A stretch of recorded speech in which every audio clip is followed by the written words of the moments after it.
which is very possible. Well, that happened. Yeah, that could happen. All right, so here we go.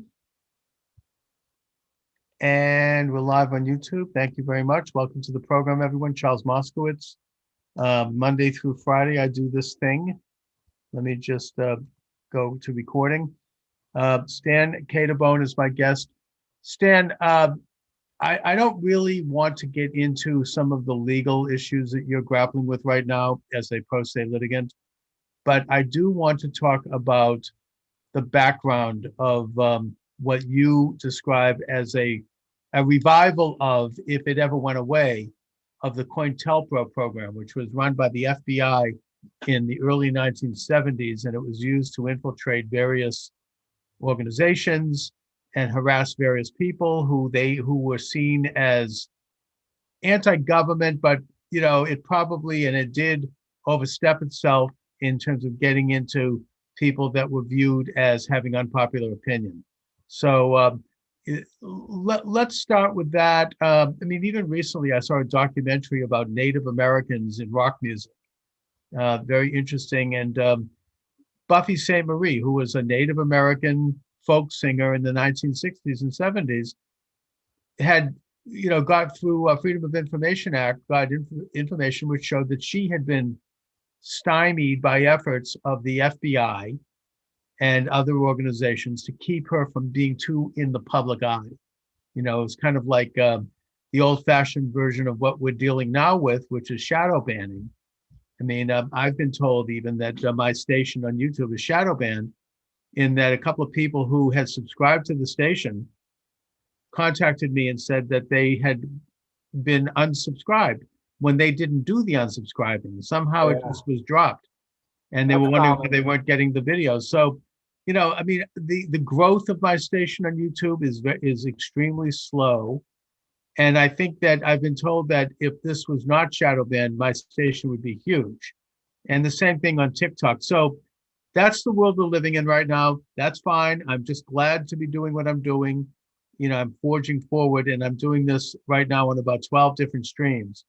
And so I guess, Stan, why don't we start with your story of how this came about? I know that you draw heavily in your research from the Nick Beggitz's library. His father was died under very suspicious circumstances. I believe he was a congressman from Alaska.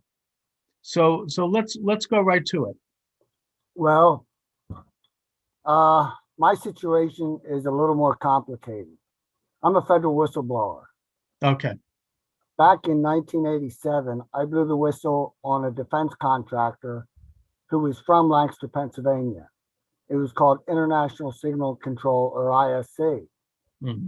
Now, I was a shareholder, and they solicited me to finance some of their operations. I had a meeting with them in June of 1987, and everyone came after me. Now, the problem is that I recorded a lot of public officials. I contacted a lot of federal agencies.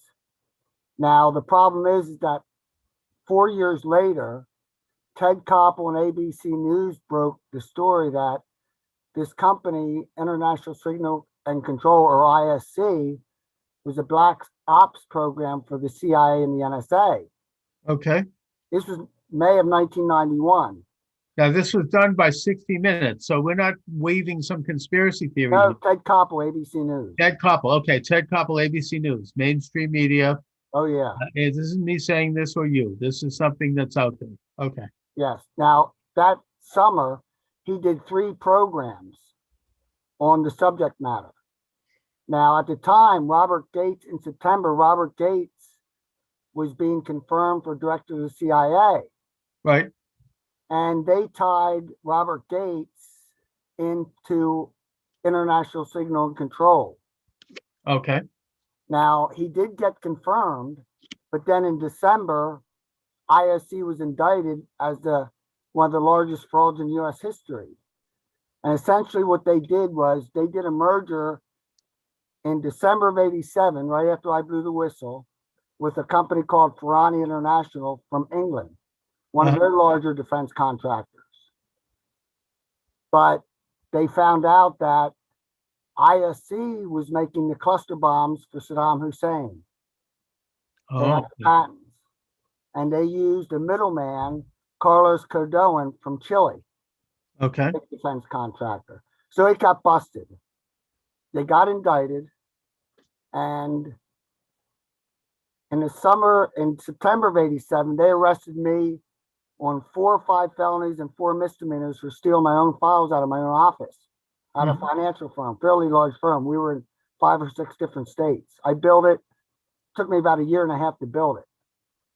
So anyway, so in March, they dismissed all the charges, the Lancaster County District Attorney's Office. But what happened is, on the board of directors was Bobby Ray Inman. Oh, okay. He was former director of the NSA. He was director of naval intelligence, and he was the go-to guy for the contracts. So it was a huge scandal. So everybody went after me, the feds, local, state, and federal. But my father was Navy. In program, he was given LSD in the Air Force. Okay. So my situation was triangulated by me blowing the whistle, and then people trying to cover up my father and my brother being part of the mind control.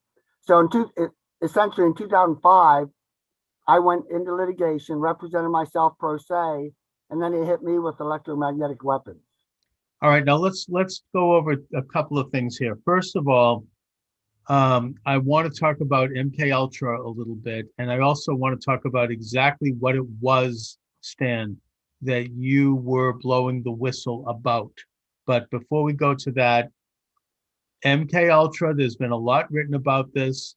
A lot of the information about that operation, which was set up by the CIA and the national security apparatus shortly after World War II, was revealed during the church committee hearings in the late 1970s.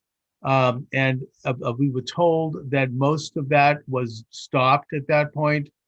And this was an operation which worked and coincided with intelligence operations in several other countries, including Great Britain with the MI5 and Canada, that was engaging in experiments of mind control. I don't think that's any question about that. That's history. We know about the case of Olson, who they gave a tab of LSD to without his knowing it, and he jumped out the window. There's been a lawsuit about that. I think there was actually a movie made about that. And but it was much more extensive than that. It goes all the way up to the 1960s when psychiatrists such as Jolyon West were releasing LSD in the streets in Los Angeles, and you have Ram Dass and Timothy Leary at Harvard involved in the CIA element of this, popularizing psychedelic drugs. Uh, Aldous Huxley, who committed suicide on the day that Kennedy was assassinated while he was on a psychedelic drug, filming the whole thing. The only reason it didn't get coverage is because of the assassination. And you've got a lot of other strange things going on with people were being tampered with. You had experiments that were extremely ghoulish. I mean, it's a really interesting subject. And you're telling me that your brother and father were involved in MK Ultra. So let's before we get into what you were blowing the whistle about, talk a little bit about that. Well, my father was part of I guess he could have been chipped. He suffered from synthetic telepathy. And what they did was they threw him in psychiatric institutions and gave him electroshock therapy and brainwashed him. Now, my father owned a dry cleaning plant. Him and my mother, we had 6 children. I had 5 brothers. Mm-hmm. And at the time, I have passports of his where he was traveling over in the Middle East. Mm-hmm. Now, there's a gentleman called Dr. Richard Greer who's into ET, researches ET. Okay. So I got a hold of Dr. Greer, and his personal assistant wrote to me. I gave her my father's documents. My father documented everything. He has audio tapes, photos, documents. Anyway, they said he was a covert courier. And what they would do is they'd hypnotize these guys send them overseas, and they deliver messages to other spies. Now, if they got caught, they were hypnotized, so they could never be affiliated with anyone, really. Now, my father should have been traveling over in the Middle East, and I have his 2 passports in safety deposit boxes. He was in Hong Kong, Lisbon, all over there. And we were told that he had a mental break and he was suffering from a psychotic break and he was chasing religious artifacts. That's what we were told as children. I was like 5 or 6 years old. Okay. But the truth be known, he was part of MK Ultra. Right. Now, my brother Go was ahead. given LSD in the Air Force. He told me that before he died. He was murdered in Santa Barbara on Christmas Day of 1984. Mm-hmm. It was a phony suicide. He was suicided. In other Yeah. words. They probably smothered him with a pillow. Okay. What happened was my friend who was at my house partying that night is a mortician. He's one of the biggest funeral directors here in Lancaster County. So I called him up to bring the body back. And when the body came back, he called me up right away. There were no literature marks on his neck, not one mark on his neck. So he couldn't have died by hanging, which is what the investigation said. So he, like your father, maybe he had either served his purpose or he was about to blow the lid on the whole thing. And well, he was making rumpus. He was under conservatorship, just like Britney Spears is out there. Yes. Mm-hmm. And they were holding half of his Social Security. He was only getting maybe 150, 175 a month. But he was living on the streets of Santa Barbara or in transition houses most of the times. So he got a public defender, found out that they were withholding half of his Social Security, and he was calling us up, family, asking us for money, and we were being told he was squandering his money. Uh-huh. Now, he was thrown out of Lancaster County, made to leave in 1976.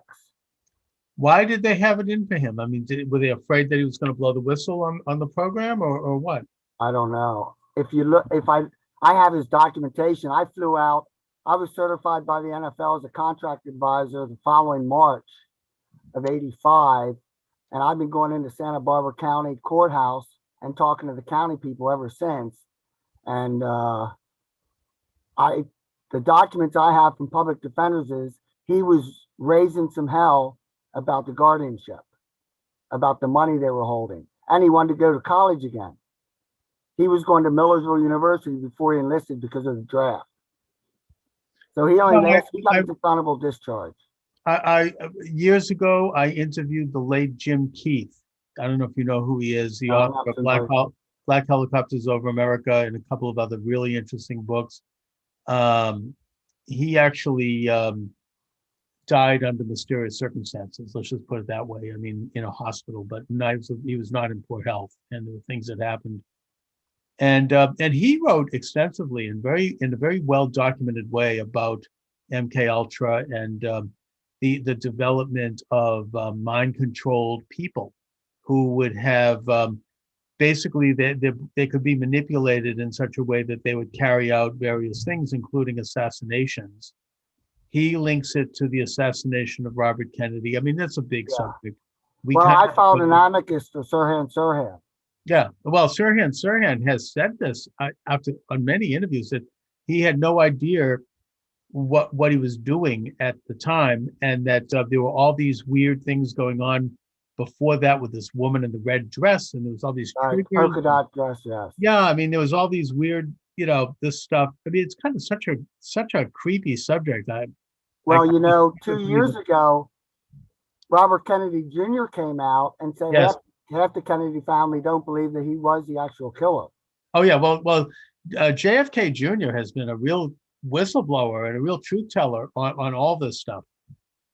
So, I think that, can I say one more thing, Charles? Yeah, please. Here's the thing. My brother Sammy died Christmas Day of 1984 in Santa Barbara, California.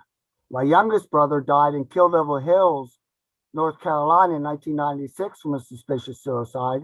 And my father was murdered up in New York City, where he was living for a year and a half, in 2001.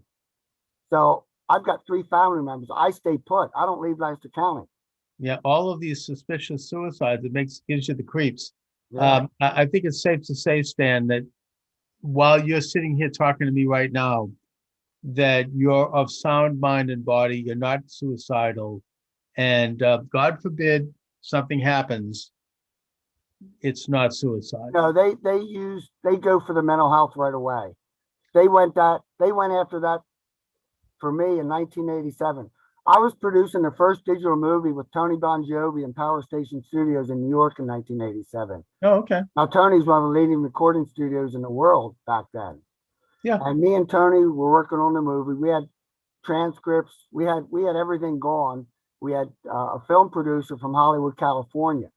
Well, I have documentation of that, and I had an airplane at the time. I was so busy. I had a twin turboprop, Navajo Chieftain. Well, they repossessed my plane with all my files in it because I had an office in Stone Harbor. And I mean, it just gets deep state and deep state as far as what they did. So what they did was they said that I was making things up about the movie, 302'd me, threw me in psych wards. It never lasts. I get out in 6 hours or a couple days or whatever. But still, it went on the record. And that's still Right. with me today. They still use it today. Well, yeah, I I've been mean, institutionalized probably 8 times for no reason, just because they can. because now you can't get a firearm, you can't do certain functions. You know, this is Oh, the tool of the deep state. I mean, always has been. I'm not against psychology and psychotherapy. That's fine, but there is an aspect to it, especially when you get into the medical side with the psychiatry, where it is basically the science of mind control, well, they help science build of the public programs, manipulation. psychiatrists. I'm Yeah, sorry, I didn't mean to talk and over they you. study on a mass level how to manipulate the Right. masses. I mean, and I think that they use it as a tool against the enemies. You say the deep state. Well, I mean, didn't they spend a whole 4 years trying to have President Trump removed from office under the guise that Oh, yeah, I of know. Article 24 of the Constitution, which was that he was not mentally fit. You know, this is what they do to people who disagree with the deep state. They basically say, don't listen to this person. They're mentally ill. They're not competent. And you know, that's expected. You know, even now they're starting up. I mean, you have this congresswoman. She wants to establish a truth commission in the Congress so that they can start to develop a single narrative for the whole country. And basically, anybody who doesn't agree is going to be deemed as mentally ill. They have Yeah. a gun control bill before Congress right now, which says that you have to pass a mental test in order to purchase a gun. Guess what that means? In other words, if you're a Trump supporter, you don't get to get a gun. That's what that means. It's Well, politics. I have a pending amicus in the Nicholas Cruz case, and the judge won't rule right now before Okay. Judge Shear. Now, Nicholas Cruz, I go through information and research when I suspect there might be someone that is targeted. And Nicholas Cruz is one. Steven Santiago, the Fort Lauderdale shooter, is another one. Aaron Alexis. All these guys have the same traits. They were all military trained. They were all passed through the system. And Nicholas Cruz, if you look at his first interview, they have it out on YouTube. I have it on my linked on a lot of my sites. If you look at that first interview where he discusses the voices, that is synthetic telepathy. There's no doubt about to So me. he was hearing voices in his head which Oh yeah, told him to kill voices people. told him to kill. And you know, the same thing was, as I said, we talked about Sirhan. I mean, the same. You know, when you have situations like this where there is somebody committing a mass murder for no reason that's obvious, and it's you know, it's something that obviously has an element of premeditation. You would think that our government, but certainly our establishment, would look upon it as they would look upon any crime. They would do some investigation and some research. I mean, Well, when an airplane crashes, the FAA looks at the crash. They try to figure out what went wrong. Was it human error? Was it design error? Was it, you know, stress? What happened? And then they write a report and they try to make improvements as a result. And the same thing should apply to all of these school shooters, all of these oh, mass murderers, the guy over in you know, in Las Vegas. oh yeah. And I think that there are certain patterns, as you say, that emerge. And one of them is, and again, I'm not here to say don't do this, but I think it's safe to say that all of them were on some kind of a psychotropic drug. And I'm not saying that there isn't a place for that if it's properly prescribed and if someone is under medical observation. I'm not suggesting that. I'm not here to climb that. I'm not a pharmacist. But the fact is that you have to look at the fine print in those things. I mean, it says in tiny print, it says may result in suicide or homicide. Well, here's the problem. Here's the problem, Charles. Yeah. Is that they're using satellites now for these technologies, these weapons. So you can't trace the source really, because Iraq has systems, China has systems, Russia was bombarding our embassy in the 50s with microwaves. See, they're using microwaves. Oh yeah. Didn't that happen also recently, right after I think China was elected? China and our embassy in Cuba. And that's right. The embassy in Cuba was bombarded with microwaves, and people at the embassy were getting sick, and they were getting headaches, and they were getting migraines, and it was proven. I think the same thing happened with the U.S. embassy in Moscow. Yeah, I mean, the weapons are brutal. Now they can, they can implant dreams, they can implant voices, they can implant pain anywhere they want. They can stop your heart at the drop of a hat if they wanted to. They're lethal weapons. Yes. But now they're included. What happened was the church hearings settled down the CIA. So what they did was they took all those programs and shifted them over to DOD, DARPA, Navy intelligence, and things like that. That's essentially what happened. Okay. They started them out. In other words, they didn't miss a beat. They just shifted over to another bureaucracy. Yeah, exactly right. Michael Glennon is a professor at Fletcher School of Law and Diplomacy. He's a big insider establishment, guy. He was a Senate counsel during the Obama administration. Now, he wrote a book called The Double Government, where he talks about this. I interviewed him. He didn't agree with my conclusions, but he understood them and he respected them. He didn't mean to say half the things he does say in this book. But he talks about how starting in 1948, when President Harry Truman signed the National Security Act as an executive order, it created this massive deep state. I mean, you had the National Security Council, the DSA, the CIA. Now you have added onto that all of these other agencies. There's something like 50 agencies, including the new Homeland Security Department, and that they all operate with sovereign powers. They're not under the direct control. They get some government funding, but they all have black accounts. Black budgets, yeah. That's right. Just like what you were doing, Stan. I mean, they have private companies. They're intersected with international intelligence organizations like the MI5 and the Mossad and all these other groups.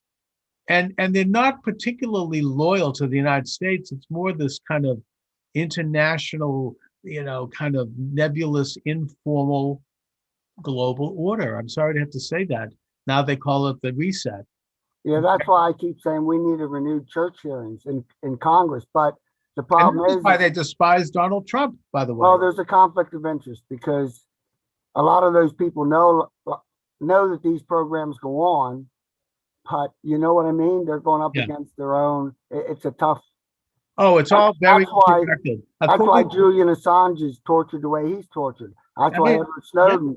They're all whistleblowers. And according to Michael Glennon in his book, Double Government, they have their people in all branches of government, in all of the major private sector, top 1% corporations. He says he names several Supreme Court justices that are involved, people on the Federal Reserve Board, people in Congress, people in all aspects of our government are a part of this thing. I mean, this sort of the FISA court is one of the mechanisms they use. After whistleblowers, that court. That's why they went after. They didn't, but I mean, I think that certainly the same group of people went after Lieutenant General Michael Flynn. Sure. He talked about whistleblowers. I mean, he was all over this. They had to stop him.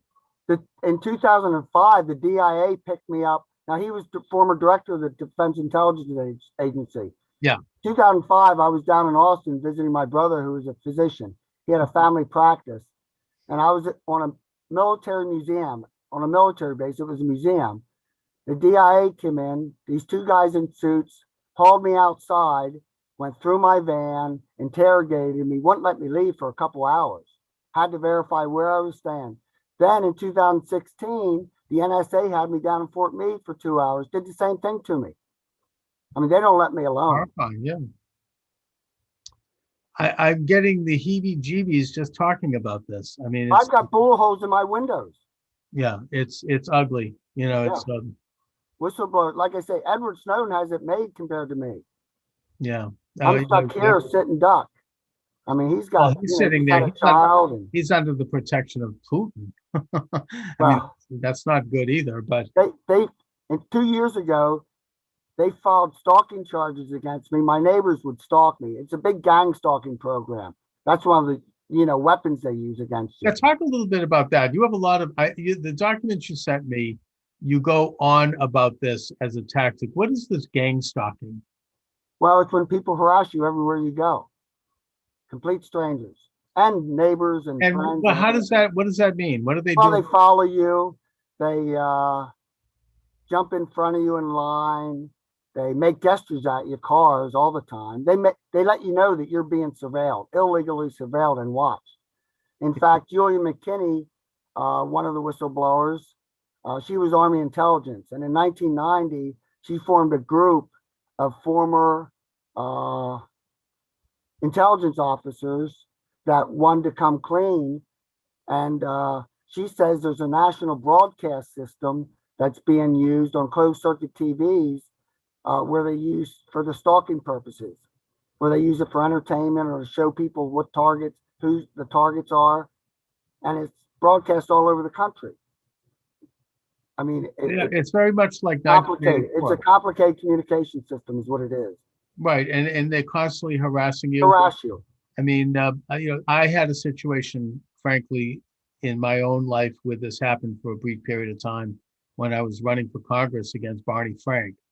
I'm not going to talk about it because it's over. I mean, the election was over and it stopped, and I'm going to leave it there. But, I know what you're talking about. Yeah, they interrupt everything. They hack every electronic device I have is hacked. I have to wipe my computers every couple of weeks. Every electronic account I have is hacked. I mean, I'm waiting for Walmart. And basically, this is, in a sense, I think that this whole thing really accelerated under Obama because Obama was kind of a control freak. He liked to know what everybody was doing. That administration was tough on whistleblowers. Oh yeah, he loved to eavesdrop, and even Angela Merkel complained. She brought a complaint up to the UN.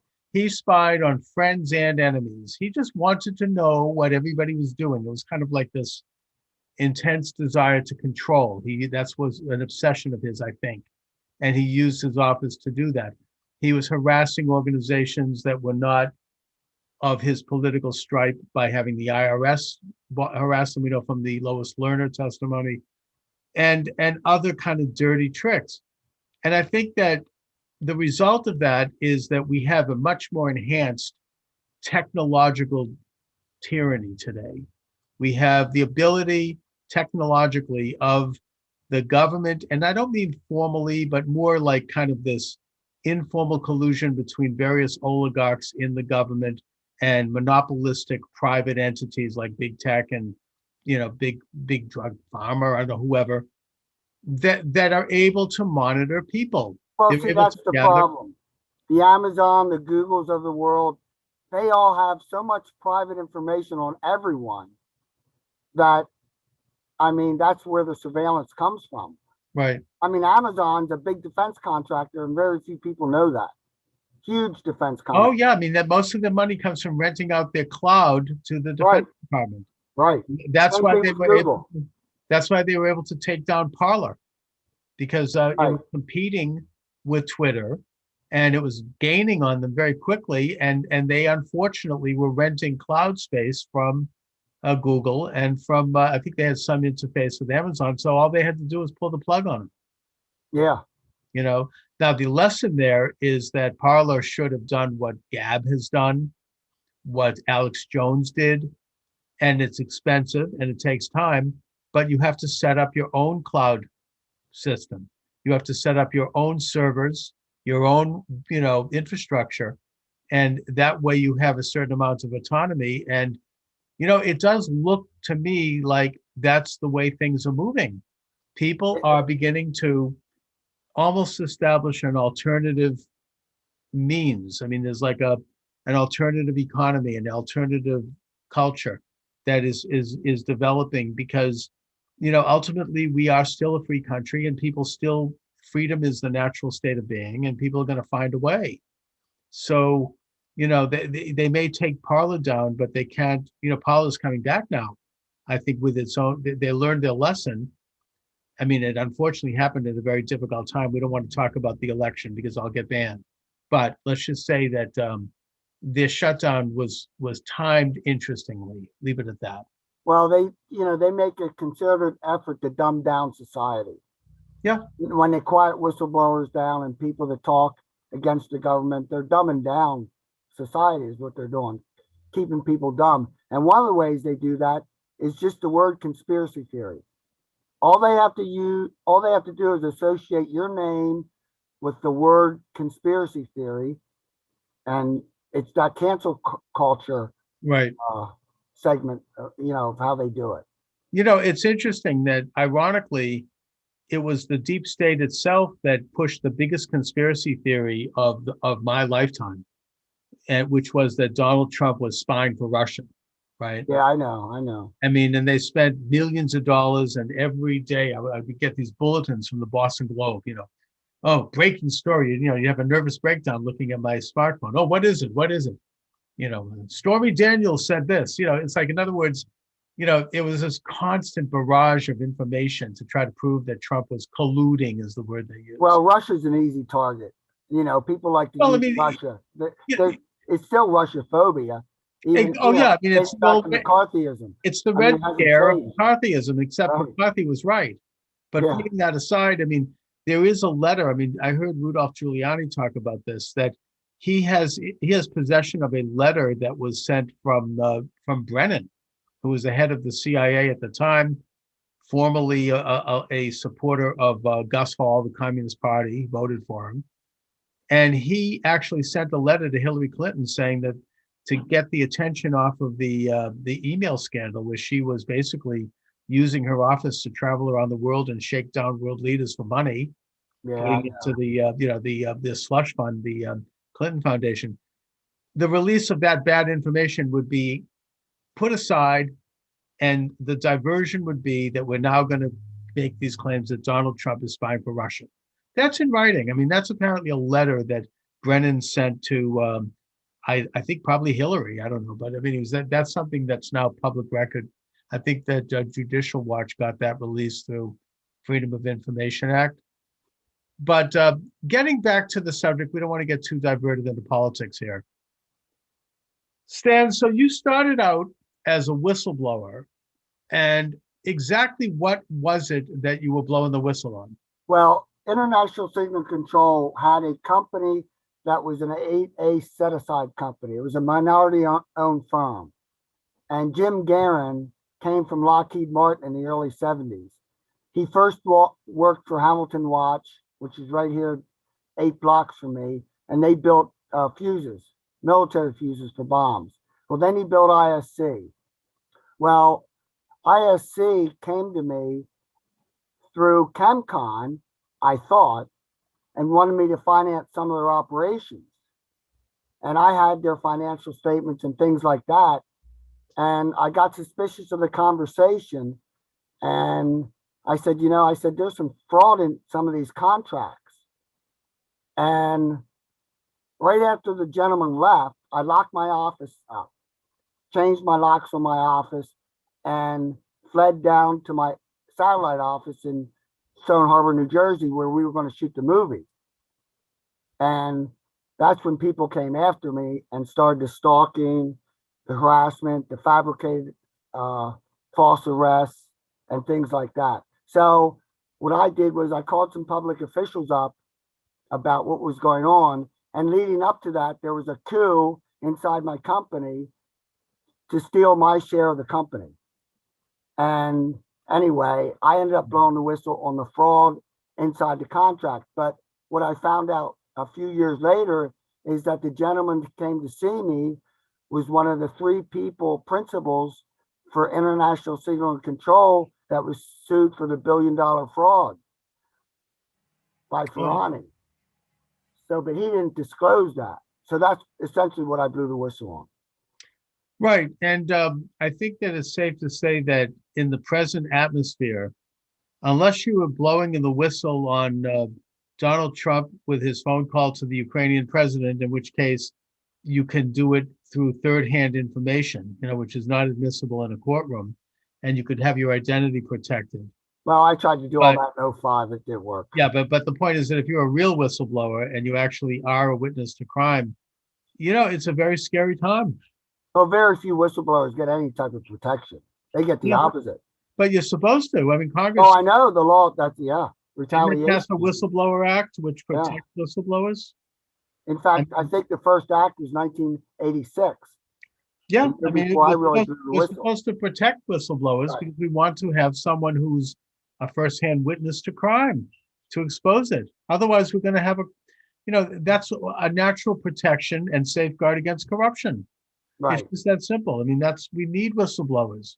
That's the job of, honest, conscientious people with a conscience to whistle on evil. Right. You want an open debate in a true democracy. You can't be silencing people in a true democracy. I guess that's the hypocrisy. We look at countries like Iran and China and North Korea that have these closed societies where they really have no openness, no transparency, and we're just as bad. In my mind, we are. I think that we are becoming. I mean, I hope that I continue on this forum, and every day when I turn on my YouTube channel, I wonder if it's still going to be there, and I don't know. But as long as it is, I intend to do this program and continue daily to try to do what you're doing, Stan, which is blow the whistle on corruption. Well, today, there's so much technology out there. Elon Musk has a company called Neuralink. And you know what Neuralink does? What do they do? He reverse engineered the CIA's chip for MK Ultra. Oh my. What a thing. Yeah, that's incredible. Mark Zuckerberg, Facebook. He had a company, a division called Building 8, and I applied for a position there that was trying to use synthetic telepathy for Facebook. In other words, you would use your mind to message people. Now, technology is possible. There's patents out there. I mean, they're mainstreaming these technologies. They're commercializing and mainstreaming all these technologies so that it gives a cover for the government programs that started the technologies. You know what I mean? Well, I mean, the government actually started all of the technologies of the internet. Sure. The DARPA started the internet. Yeah, it did. In fact, in 1990, I helped pioneer the CD-ROM industry and did work with DARPA. Now, I didn't know who DARPA was back then. Sure. We helped build voice recognition systems. I did the CD-ROM manufacturing for the speech rapport that went out to all the scientists. I was exclusive. It's brilliant science. It's extraordinary. Look, I'm doing this program. I'm some schlub sitting in a room in an apartment here, and I'm able to do live stream this program with you. And I don't know where you are. You're in Pennsylvania. I'm in Boston. Thank you, sir. Okay. There you go. And I'm in Boston, and we're able to be heard live on, I think it's about a dozen streams, and then it archives, and it goes into iHeartRadio and all these other venues. It's fantastic. So I admire the technology. The problem is, how do you kind of develop a certain level of proprietorship? I mean, it gets into the very basic principle that freedom is founded on, and that America, we think, is founded on, which is private ownership, private property. Here's one of the problems. Yeah. Computer hackers. There are these young kids that are 16, 18 years old. I bet you they can hack into some government agencies. I mean, that's the problem. Everything computerized is hackable. Well, it is, but there is still growing technology that can prevent that. And I'll give the example. the state of Israel in the last war they had with Hamas, there was over 1 million attempts to hack into their computer systems, all of which failed because they have built such an ironclad system of protection that they were able to fend that off. They're very good at that. They're very advanced in the area of like, computer science and data science and all the Sure. sciences. Oh, yeah. So I only mention that because it can be done. We can, in other words, there has to be a means by which we can own what we're doing online. Now, I know that we don't own Facebook. I get that. It's a private company and they can do whatever they want. I know they're using data to sell commercials, and that's how they make their money. That's their business model. If you look at it, like when I order a book from Amazon, all of a sudden I'm getting ads for books that are similar to that book. I get that. That's how ad agencies used to work before the internet. They do survey and they gather information. That's fine. But at the same time, there has to be a means by which we can maintain a certain level of ownership over our intellectual property, Well, even if we are borrowing space from them. Charles, I haven't owned my own mind since 2005. I mean, these satellites literally steal your mind. How's that work? What do you mean? How's it work? I mean, you seem to The, me the to be NSA has your own mind.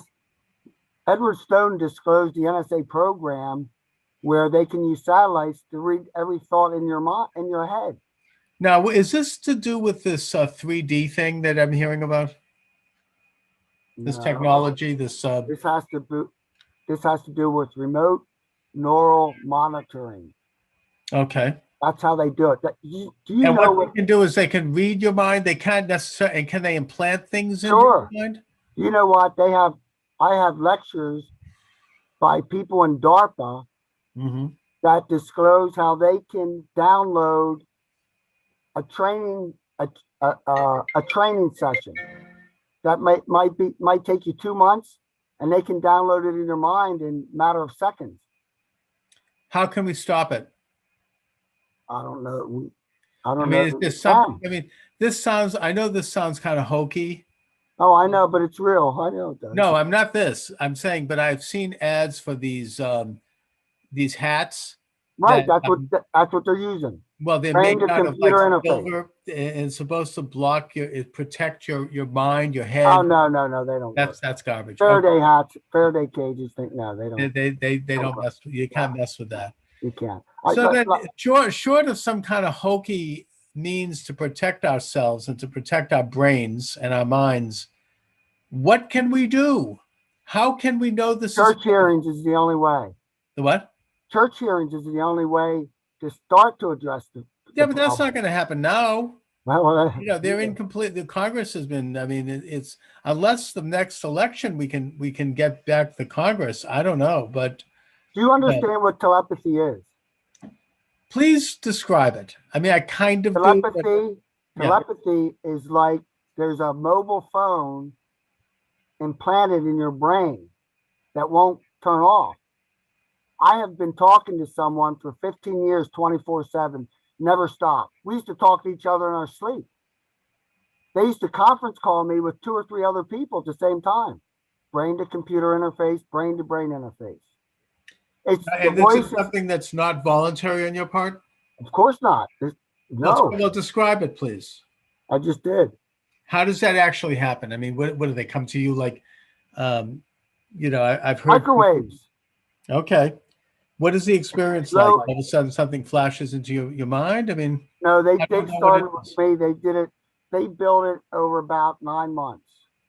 Well, I mean, I just think it's valuable right now in this short time we have today, and I'll have you back because I want to further develop this, for you to describe what this actually is, so that if we can know if this is ever happening to us, and then at least identify it as a first step towards. All right, I'll give the best way I can describe it is, if you close your eyes, and I'll ask you to count to 10. Yeah, that's what it's like.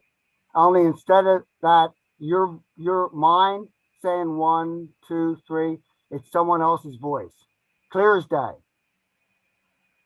That's what it's like. Okay. I mean, I've been trying to think about if I've had any experiences like this. I know that I've at Well, they times, could be reading your mind subliminally and you wouldn't know it.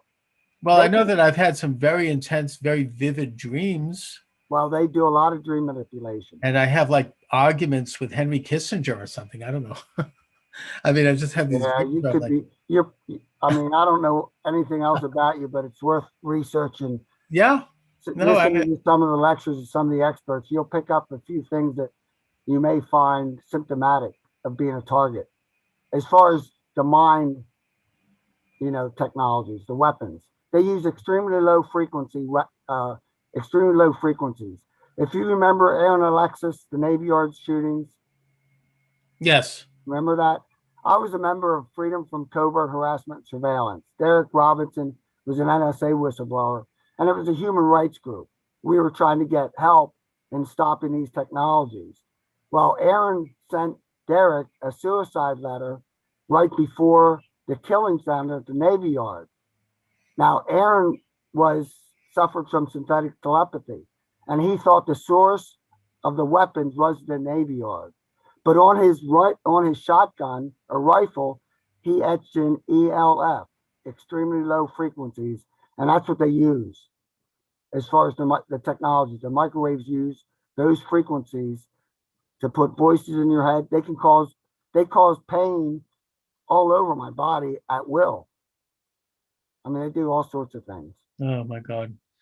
Well, listen, Stan, I hope that you're going to weave this into a book and make it. Oh, they won't let me do anything. This, you know what they did?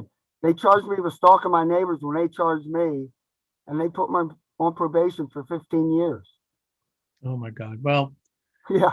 listen, Stan, let's stay in touch. Yes. This interview will be up on YouTube, live. I mean, it archives there immediately. And as I've told you, it goes on at least a dozen other sites. It's on Rumble and on Minds and on, all of the audio sites that I have. And, I hope that we can begin to shine a light on some of this stuff. And I hope that you come back from time to time and we can continue the conversation. Yes, definitely. Just let me know, Charles. I appreciate it. Now, Stan, is there any particular website you'd like to give out or information about yourself that you want people to know? They shut down my websites. I have a Twitter page up where I post things, and I have a document that has like 98 videos, I think 20 audio recordings from 87 on. That more or less is all the evidence I used. Can people hear that? Where is that People available? can access. It's up on I have it up on a Google Cloud, but you can access it on the top page of my Twitter account. It's under Yeah, and you sent it to me through LinkedIn, so people can subscribe to you on LinkedIn, and you'll send it to them if they ask for it. Yes. All right, Stan Caterbone, I want to thank you for joining me today. Great pleasure. Great. All right, Be Charles. well. Be careful. God bless. You too. Thank Take you. care of yourself. All right.